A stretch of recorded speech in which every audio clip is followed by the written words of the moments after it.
Phrasal और good morning. आज सुबह के मनन में मैं आपका स्वागत करता हूँ। आज मैं पढ़ने जा रहा हूँ व्यवस्था वर्णन अध्याय 1 का पद 30। यहाँ लिखा है, तुम्हारा परमेश्वर यहोवा जो तुम्हारे आगे आगे चलता है वह आप तुम्हारी ओर से लड़ेगा, जैसा कि उसने मिस्र में तुम्हारे लिए किया।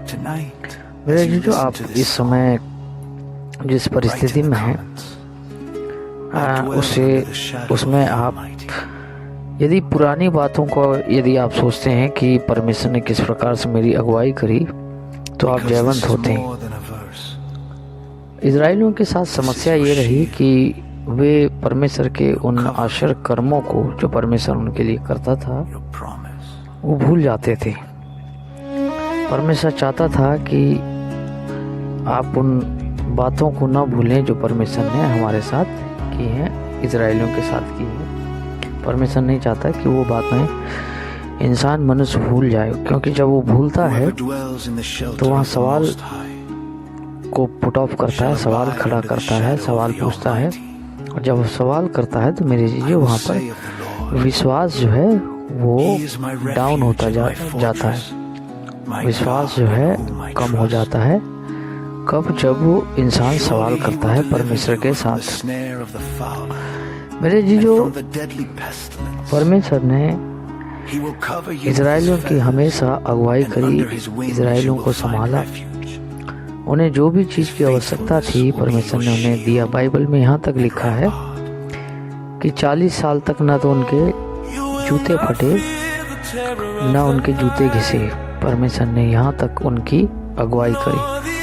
जबकि हम देखें कि 40 साल एक लंबा समय होता है, उन्होंने पैदल यात्राएं करी, लेकिन यहाँ बाइबल में जो जिक्र किया गया है जूतों का कि उनके जूतियाँ तक नहीं फटी, जूते तक नहीं फटे। ये हमें समझने और सीखने की आवश्यकता है कि परमेश्वर उस बात को क्यों जाहिर करता है, क्यों जाहिर कर रहा है कि जूतियाँ तक नहीं फटी, क्योंकि उन्होंने पैदल यात्राएं करी और परमेश्वर जो कि उनके साथ था, परमेश्वर ने उनकी अगुवाई करी।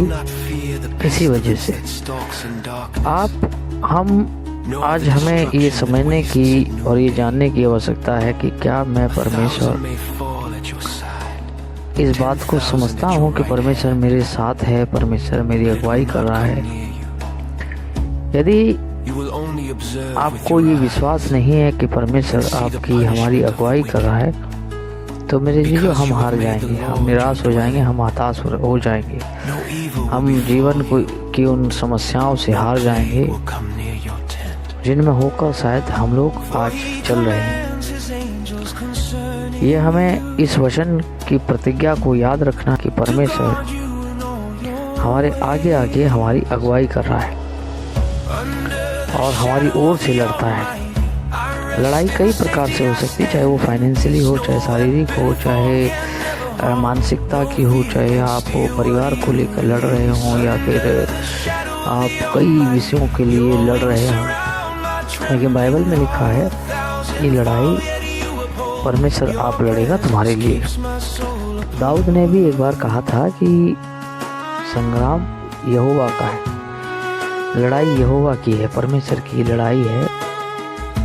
हमें परमेश्वर पर विश्वास रखना है कि परमेश्वर आप हमारे शत्रुओं से लड़ेगा। आप अपने तरीके से लड़ने की कोशिश करते हैं, चेष्टा करते हैं, तो हालात को, माहौल को और ज़्यादा ख़राब कर देते हैं, बिगाड़ देते हैं, अपने जीवन में मुसीबत लाकर खड़ी कर देते हैं। लेकिन जब परमेश्वर आपके लिए, हमारे लिए लड़ता है, तब हम उस लड़ाई का परफेक्शन भी देखते हैं कि परमेश्वर ने आप हमारे शत्रुओं को किस प्रकार से अलग कर दिया, दूर कर दिया है।